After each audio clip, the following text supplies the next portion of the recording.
ingsun. Sapa kowe? Kawruhanana. Panjenengan ingsun kuwi Nalendra negara Ngastina, jejulukku Prabu Abiyasa Sutibar. Lho, ngerti karo aku? Iya. Kowe tekan Madyantara kene. Saka karepmu dhewe apa dikongkon? Sumurupa.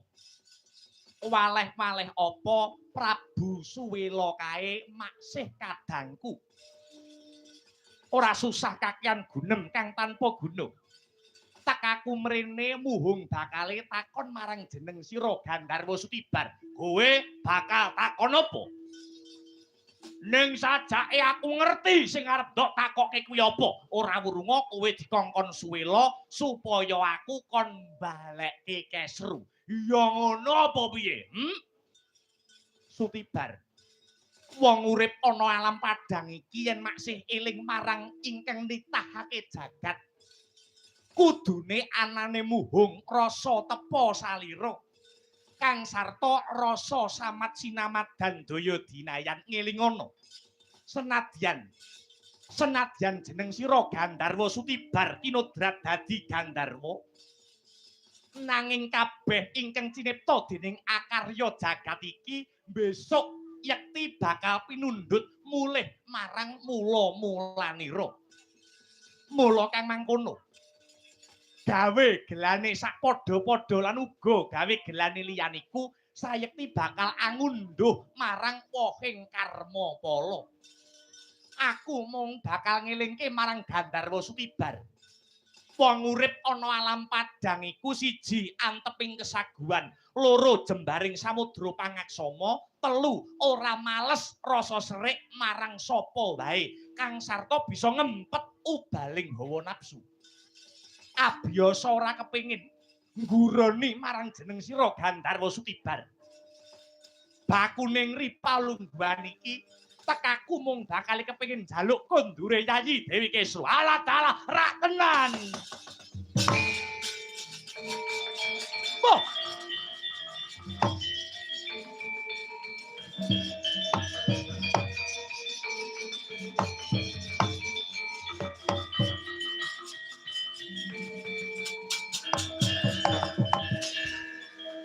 Japlangening kalang yanak lara pandamun sarep dinon lerek konang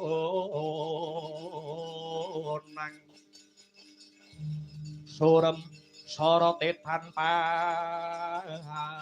hadang